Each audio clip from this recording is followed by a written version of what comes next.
Hi everybody, welcome back. Glorious Canada. Here we are. We're in debt. We have a big deficit. We have a $30 billion dollar deficit, which is not the best. Our debt increases all the time. We have 27 political man fists that we can work with this quarter. We're like almost halfway through our first term. We're almost halfway through. So far, so good. Our popularity is slowly rising. Capitalists hate us. Trade unionists also hate us. We have a lot of work to do with the various factions across Canada, if you can call them that. Can we call them factions? The wealthy faction? Possibly. Last time we left off, we were thinking about organized crime and getting rid of organized crime, and it looks like organized crime has reached the stop trigger. So I don't think there's much left we need to do around organized crime. I think it's going to be gone very soon. Al Capone finally will get locked up in the slammer where he belongs and hopefully stay there for a very long time. There's a couple of things that we can look at around law and order. There's probably a couple of things that we need to look at around the economy in general. For some reason, and don't ask me why, I've just noticed this. Pollution, it falls under the economy. It's an issue in the economy, pollution. I guess there's no, environment area or whatever. Maybe public services, possibly? No? Pollution, I guess, part of the economy? Fine. We've got an issue with pollution anyway. We have an uncompetitive economy due to the fact that, productivity is not as high as it could be owing to a lot of factors. I think we touched on this last episode. We got legal drug consumption, alcohol consumption, both affecting productivity. Maternity leave, I think we made some changes around that. Unemployment. Education is a good thing, though. It seems to be helping productivity, while the asthma epidemic that is just rampant in Canada right now is decreasing productivity, and as a result, health is impacted. Everything is impacted. All these balls everywhere are impacted by something or another. So we're going to get in here. Let's see if we can actually create some new policies around public services, around education and stuff like that. If we can maybe raise productivity a bit more, we can make the economy competitive once again, maybe reduce some of that deficit. People are going to start to get pretty mad about the deficit, so there's a lot that we can do around that. Technology colleges. There's specialist schools, apparently, with a focus on computer literacy, biotechnology, and similar subjects. These state-run colleges receive special funding from central government in order to encourage a greater level of technological literacy amongst the future workforce. Look at that. It's not bad, actually. We can implement this. It's a little bit unpopular with voters. It's going to cost us in the region of $228 million to about $828 million, possibly, depending on how we play with the slider. But it's probably a good thing to invest in the future workforce, especially making people technologically literate, because we still have Skynet to develop. We want to make sure that we have those cool computers that you stand up at and wave your arms all around like on Minority Report. That would be pretty fantastic too. Of course, none of that can happen without people going to these technology colleges that we're going to fund centrally through the Government of Canada. Great, implement. We're doing it. Sarah Patel. Oh my God, Sarah, we have not seen you in many episodes. How are you doing? She's 57% effective. She costs 2%. Her effects are minus 1%. I have no idea what that means. And her implement time is heightened by plus 1%, whatever that means. I have no idea. Okay, so technology colleges. Education and technology both get huge boosts. State employees and state employee membership get little boosts. Socialists hate technology for some reason. And overall equality in Canada in general takes some sort of negative impact as well, because technology is, of course, evil in some way, shape, or form. As we increase this, the sliders go up. We can invest a little bit. How about $625 million a quarter? Good? Is that good? I think that's good. I think this is going to be a great change for public services and education and everything. We've done it. We've implemented it. Technology colleges. I think this is them right here. Technology colleges. Great. Look at that. We're going to be feeding into equality, probably negatively, based on what we just saw. Education is going to get a bit of a boost, and technology is going to get a boost. Now, if technology gets a boost, hopefully, productivity will also get a boost. Look at that. So, in a roundabout way, we're sort of saying, great, we're going to add to productivity based on training people to be technologically literate. Hooray! We also have technology grants here that we can look at. Look at this. Have we made some changes to this? I think we did last time. John Gilmore is in the process of making this happen, I believe. Yeah? Yeah, John? Yeah? You're just looking at me like, whatever. Great. Okay. Excellent. We have 17 political fisting man points to work with still in this quarter, so we might as well use them. We should probably start chipping away at the deficit, and also maybe... What the hell are the options under prostitution? Legalize prostitution. I haven't even checked the sliders here. Okay. Conservatives claim that the legalization of prostitution would mark a severe decline in family values. This is probably true, actually. What happens if we actually raise these? The GDP goes up, and so does our sort of status with the liberals. However, the conservatives, parents, religious, and wow, look at that. Holy crap. The more we raise this, it's going to cost us 12 man points to raise this, but look at that. Organized crime. If we put this at the maximum, and I have no idea what actually putting this at the maximum does other than piss off a lot of people. If we put this at maximum, we'll definitely get rid of organized crime, but we may cause some sort of issue with conservatives. I don't know what issues arrive around conservatives. Like maybe they just like, I don't know, weld the doors shut of like private schools or something like that, so nobody can ever go to them and then join the conservatives after that. Maybe that could be an issue. I have no idea if that's going to happen or not. Legalize prostitution. We're gonna does it actually say if I hover over legalize prostitution? The intensity of the policy. Okay, so we're setting the intensity of legalized prostitution to maximum. So I'm assuming that that is somehow going to make it a lot more accessible for people because it's legal. We're not making any money off the fact that we've legalized prostitution, which is a little bit of a shame actually, because there's probably some money to be made there. But let's do it. But the religious and conservative factions of Canada are going to be pretty mad. Parents are already sort of mad with us anyway, so it doesn't really matter. And organized crime is just going to be gone because they're not going to be able to make any money because we've already legalized drugs, prostitution, and I think we've like employed tasers and stuff like that to help combat organized crime, wiretaps, all that stuff. Great. Okay, we're spending our man points on this. William Kahn, make it so. He's 66% effective and loves the topic of prostitution. Look at him. He's so happy. Good. I'm happy that you're happy, William. Fantastic. Great. 5 man points left. We're going to carry them over to the next quarter. We're going to finally, hopefully, get rid of organized crime after I press this button. And we'll see. Hopefully, maybe productivity will go up slowly as a result of implementing this policy for technology colleges. Be interesting to see how this changes. State employees should go up. Socialism should go down.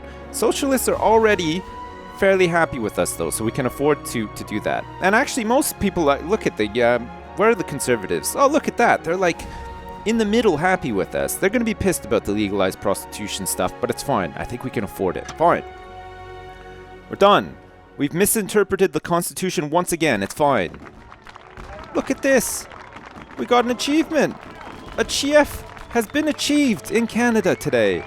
Crime-free utopia. Like nowhere else, the citizens of this country can now walk the streets safely and sleep sound in their beds knowing that Al Capone has been incarcerated and should stay in jail for the rest of his life, even though he died like 100 years ago or something crazy like that. Rip in peace, Al Capone. Your legacy does not live on because we've eradicated crime from Canada, even though you weren't Canadian. So suck on that, you big bastard. Organized crime. The situation is now at an end. Great. However, we've created a stress epidemic from messing around with our labor laws and increasing the working week. See, there's always cause and effect. We've eradicated crime, and in the process, we've stressed out everybody in the entire nation. Look at that. Crime is at an all-time low. Education remains unchanged. Poverty, health, GDP, and unemployment all unchanged.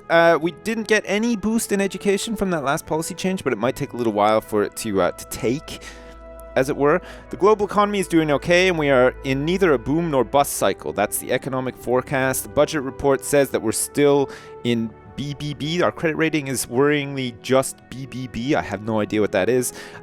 Polls report that people are indifferent to our government, but we get 66% of the vote in an election, which means that we'll win if we carry on the way that we're going. Security briefing, human rights, still pissed, and our cabinet ministers from the cabinet report are still loyal and considered to be fair. Great. Let's see about this. Oh, look at this. It's Stanley from the Stanley Parable. He's just realized that his whole life is some sort of sham, and he's collapsed on the floor of his office due to stress from that realization. Doctors have warned that our businesses are working people too hard, which is leading to dangerously high levels of stress for people with full-time jobs. Okay, we'll fix that. We have a stress epidemic that we need to tackle straight away. Where is it? Oh, it has not become an issue yet. Therefore, it's not... No, I'm just joking. It is still a problem. We need to adjust these labor laws. Now that the rail strike is gone, I think we can safely do this. Wages and the trade unionists are furious. Well, wages cannot be furious. I suppose you can get furious wages, maybe. Trade unionists, however, are people, and they can be furious. Working week, look at that. Look at how fast those arrows are moving towards the working week. We're going to have to reduce this. We're going to have to make some changes here. It's going to cost us 20 man points. This is probably our whole turn this time. And see what I mean now? You start blasting through the quarters because things become more expensive to mess around with in the end. So we want to we want to raise this. It's going to use up almost all of our man points. So we're going to take ourselves from pro-employer, it's a little bit of a tongue twister, especially when you're trying to think of other things to say at the same time, as you do, to balance. Look, we'll cut that working week in half. So now, instead of people working 7 days a week, they're only working 3.5 days a week. What other knock-on effects does this have? Wages come up, which is good. Socialism isn't as angry with us in general as a result. Trade unions, of course, the membership and the actual trade unionists aren't as furious as they once were. However, productivity takes a little bit of a dip. Also, the capitalists become a little bit angry with us as well. We changed this already, and changing it again, we're going to have to, though, because of the working week. Now, there's other ways that we can boost productivity, so that's fine. We really were messing around with the labor laws in the first place to get rid of the rail strike, which was having a big impact on all sorts of shit. So it's good that it's gone. It may come back as a result of this, but I think actually raising it now to balance, costing us 150 million per quarter is probably a good thing, using up most of our man points, leaving us with one spare, which we can't do anything with, unfortunately, this turn. But before the working week and stress becomes like a major problem in Canada, we're going to tackle it. Look at that. Talk about being proactive. If you've fallen on the floor now, because this is the first time you've ever seen a government, even though this is like a fantasy government, be proactive, I can give you a couple of minutes so that you can get up and like watch the video or whatever if you want. No? You ready? Okay, fine. Apply changes. We're going to go for it, John Gilmore. Look at John Gilmore is like pretty happy about this. I don't blame him. It means he has to work less, so he has more time to pursue other interests, such as indulging in legalized prostitution, courtesy of our government. What a guy. John Gilmore, everybody. Great. There's nothing else we can do this quarter, so let's do it. Next, appointing friends to top jobs is what we've done in between turns here. Clicking to return to government. Everything remains unchanged. The GDP is in the red. Haley Bouchard wants to urgently and privately chat with me. All right, Haley, what's wrong? What's on your mind? She's not very loyal. She doesn't have the greatest fashion sense. Those glasses look like they should be returned to the 1970s. I don't think people wear big glasses like that anymore. Haley, just letting you know. Haley Bouchard, currently working as your welfare minister, is tired of serving in your government and may wish to leave her position and possibly politics altogether. Oh, Haley, what are you up to other than politics? Okay, we may need to actually reshuffle our cabinet for the first time. And that's interesting because Haley is not loyal. Look at how unloyal she is, Haley.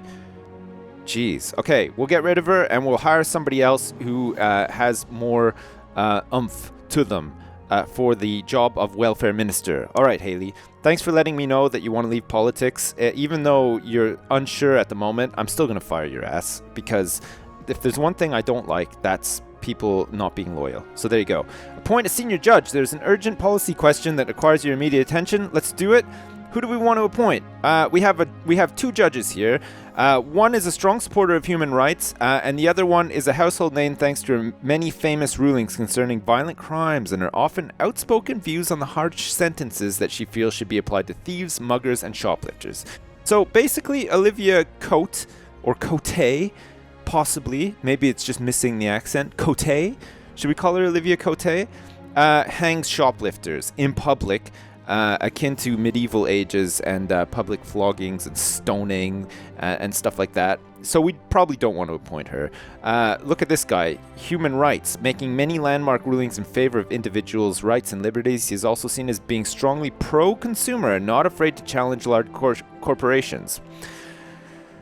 This may work for us, this may work against us, actually, but the human rights people are always criticizing us on the radio anyway, so maybe actually appointing Samuel Miller as the senior judge of Canada will sort of dampen the spirits of the human rights protesters, and they might realize that actually I am a good prime minister. They probably won't realize that, but let's try it anyway. Come on, Samuel Miller. Welcome aboard. Poll report, we got 68% of the vote in an election, which is not too bad. We've gone up 2%. Budget report, we're still at BBB, whatever that is. Election report, you're in the middle of your term. We did it. We made it. Look at that. We're in the middle of our term of government, and the current size of the coalition of dinguses, coalition spelt wrong, I realize. I'm sorry about that. Is, what's this? Our current size is 2,008,560. The opposition party has more members than us. Okay, fine. We have a little bit of work to do. About a potential security threat from an extremely well-funded shadowy organization. What does this mean? The Human Rights Society membership is dropping. Look at that. And also the Wildlife Trust. God damn it, Canada. You're all about wildlife. How is Wildlife Trust membership dropping? I don't get it. The Battenberg Group, however, is becoming an increasing threat. It's gained 50 members. I have no idea what they do other than maybe make cakes and put poison in them, possibly? Is that like their call sign or something? The Battenberg Group? No? I don't know. We'll have to see. Okay, so here we are. We're crime-free. How has this turned out for us? Any change? Oh yeah, look at that. Technology, education, state employees, all receiving bonuses from technology colleges. That's fairly good, actually. Has productivity risen at all? I forgot to check productivity last time. Where's productivity? It's like here. It's this one, isn't it? It's the guy surrounded by boxes shooting lasers at him. It is taking a little bit of a dip, and I think it's to be expected, actually, after we changed the working week, the labor laws, trying to get rid of that potential issue with stress. The average output in financial terms of a typical citizen, we need to do some more work around this, and we got to find some other clever ways, or maybe not so clever ways, of boosting productivity. So it looks like technology, education, wages. Maybe people become more productive if we give them more money. That's gotta be the way to solve this problem. Just throw money at it. That's the way to solve like every problem. Wages. Okay, what is currently affecting wages? The labor laws are negatively affecting wages. And it looks like immigration is also negatively affecting wages. Have we done anything with our foreign policy so far? I don't think we have, actually. What is this? What's happening here with immigration? It's having a negative effect on wages. It's having a positive effect on homelessness somehow. I don't even understand why that would be the case. And is also, by the looks of it, having a negative impact on GDP as well. So maybe we want to actually further negatively influence immigration if possible. Border controls are helping to do that right now, as our citizenship test. Oh God, you gotta love a citizenship test. These are a way of ensuring that people migrating to our country have a demonstrable understanding of our culture and history. So if somebody, for instance, turned up to a border in Canada and they had a polar bear on a leash and a picture of an igloo on a postcard or something like that, they were wearing a toque, and they had a 2-4 of Labatt Blue as well under their arm, then of course the border control agent would just be like, hey buddy, It might even be Max Lee. Max Lee himself would just be like, hey, welcome aboard, you big hoser. Get in here, you belong here. On the other hand, if they turned up with none of that stuff, maybe they would be denied access to the country. Holy crap, a bit of a contentious one. Look, it's 15% unpopular with voters, and rightly so, actually. A citizenship test is a little bit harsh, actually. However, border controls we could take a look at, and it looks like we're doing biometric checks at the moment, which is pretty hardcore, actually. A biometric check is pretty hardcore. Without some kind of custom checks at the borders, your country is open to the problem of mass illegal immigration. Some people argue that these immigrants cause crime, others that they take jobs away from our own citizens. Border controls can be effective in reducing illegal immigration. Okay, so maybe that immigration statistic is more to do with illegal immigration and not just like your normal amount of immigration, you know, people actually wanting to come to your country to gain jobs and make a better life for themselves and things like that. I mean, illegal immigrants also want to do all those things. They just don't want to go through the regular legal channels at arriving into your country. So there you go. So if we change this, it's going to cost us 18 political fisting points to raise, 13 to lower. We can change this and look at the effects it has. Pretty interesting, actually. The higher we go, the more we increase patriotism. So look at that. We can have armed guards at our borders, as well as all this stuff. Look, they're going to be doing random passport checks, biometric checks, armed guards, and retina scans. Wow, that's a bit extreme. Armed guards, however, not too extreme. It's going to cost us a little bit of more money. The liberals will hate us. Immigration will take a massive hit. Ethnic minorities will be very pissed about this. And tourism also takes a hit, which is not the best, actually. We don't want to really change this at all based on that, I wouldn't have thought. Tourism is something that we definitely want to attract to Canada because it's a huge money spinner. Ethnic minorities and the liberals are not people that we overly want to piss off. Immigration is something that we want to sort of decrease a little bit because apparently that impacts productivity in some way. Also homelessness. So we could think about just raising it ever so slightly. You'll notice that immigration rises a lot higher than the rest of them. So let's make a little change, like maybe bring it up to like 225 million a quarter, 0.2, yeah. Max Lee, this is the first time we've seen you even. This is the first time we've made any sort of change around foreign policy. So Max Lee, our foreign policy minister, are you happy with this? Yes, you are. Great. This is 12% unpopular with voters, but I think it's going to help us in the long run. I'm going to apply changes. Okay, done. We have 5 man points left to work with. Let's carry them over to the next turn and see if that helps our productivity at all. We're sort of blasting through these quarters now, but it's a good thing. Let's do it then. I'll blast through to here, and then we'll wrap up on the other side. We've patronized the electorate this time, apparently. Health is on the increase. Look at that. Credit rating has been downgraded once again because of our debt. Look, the capitalists and the GDP have taken a hit. Economic forecast, the global economy is in recession. Not very good. We've been downgraded. We're now BB instead of triple B. We should get 73% of the vote now. We're going up. It's very good. Our party membership is the largest by a noticeable margin. This is the election report, which is a good thing. Security briefing. The Battenberg group are increasing in threat. I hope they don't plan anything too crazy. And that should be it. That is a good place to wrap up, I think. We made a couple of changes. I think we've avoided some sort of like massive stress epidemic. We've got a lot of work to do still. We're halfway through our term, just over halfway through our first term. Be interesting to see if we can get reelected. So far, so good, I think. We'll come back next episode and see how our changes to immigration have affected things, see if productivity is rising. We want to become a competitive economy again, ideally. Also, we want to start chipping away at our deficit, and I've just been adding more and more to it. I think we started the episode at 30 billion and we've added 3 billion to the deficit over time, over the course of one episode even. Okay, great. As usual, thanks very much for watching, and I'll see you next time.